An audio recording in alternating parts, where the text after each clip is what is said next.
Today we'll read about Hindu undivided family business or joint Hindu family business. In the previous video we have seen about sole proprietorship. Today we'll continue with Hindu undivided family or joint Hindu family business.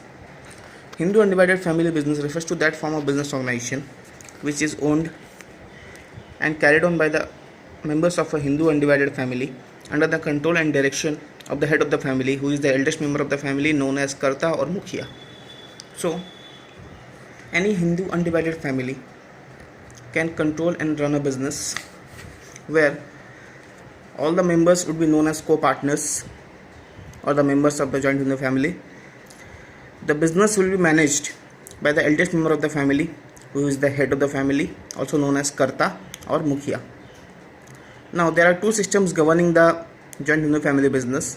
One is Daya Bhaga system and next is Mitakshara system. In Daya Bhaga system, this is only in West Bengal. Under the system, both male and female members can be the co-partners. Under the system, both male and female members can be the co-partners. But in Mitakshara system, which is applicable all over India except West Bengal, only the male members can become the co-partners. No female members are allowed to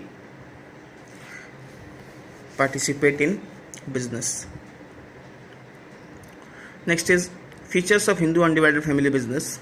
Number 1, formation. To form a joint Hindu family business, there should be at least 2 members and some ancestral property must be inherited by them. An individual automatically becomes the member in the joint Hindu family business by taking birth in that family. There is no agreement required.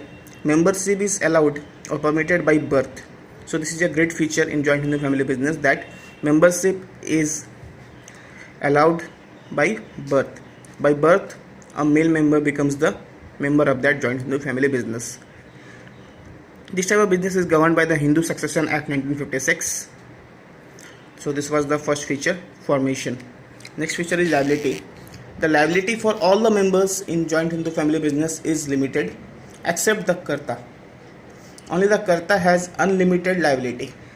In case of severe losses, only the amount of profits or the amount of property inherited by the members can be sold or attached, but the Karta needs to sell off his personal property as well.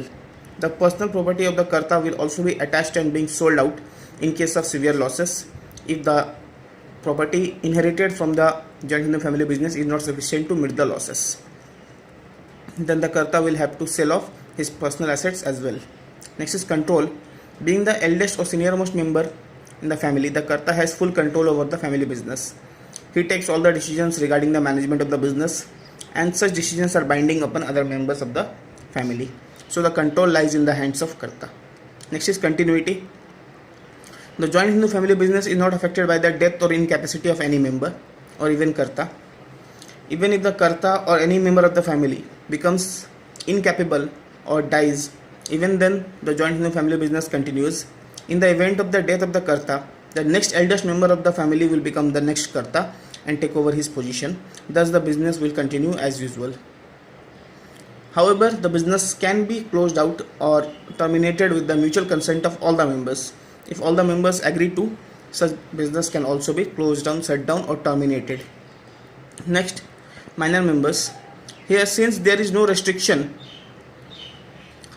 to any member regarding their age and the membership is allowed to the members of the family by birth, so there is no restriction on any minor becoming a full-fledged member of the family business. Here, even the minor can be allowed to be joined in the business as a full-fledged member. Next is registration. Joint Hindu family business is not registered, or it is not necessary to register the joint Hindu family business under any act, as it is governed by the Hindu Law Act. So there is no requirement of registering any business being controlled and managed under the joint Hindu family business. So this was all about the joint Hindu family business. Next day we'll start an important topic, partnership. The next topic what we are going to start is partnership, and that will be quite important. That we'll do in the next video. Today we have only discussed about joint Hindu family business. We'll see this once again. Joint Hindu family business refers to that form of business organization which is owned and carried by all the members of a joint Hindu family business, joint Hindu family, and the control and direction lies in the hand of the head of the family known as Karta or Mukhiya. There are two types of joint Hindu family business, Daya Bhaga system and Mitaksara system. Daya Bhaga system is only in West Bengal where both the male and female members can be partners. In Mitaksara system, which is prevailing all over India except West Bengal, only the male members can become the co-partners. The features are formation.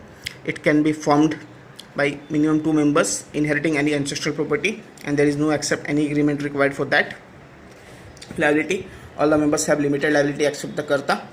Control lies in the hands of the Karta, which is the eldest member of the family. Continuity, in the case of incapacity or death of the Karta, the next senior most member will become the Karta of the family business, and he will take the position of the previous Karta.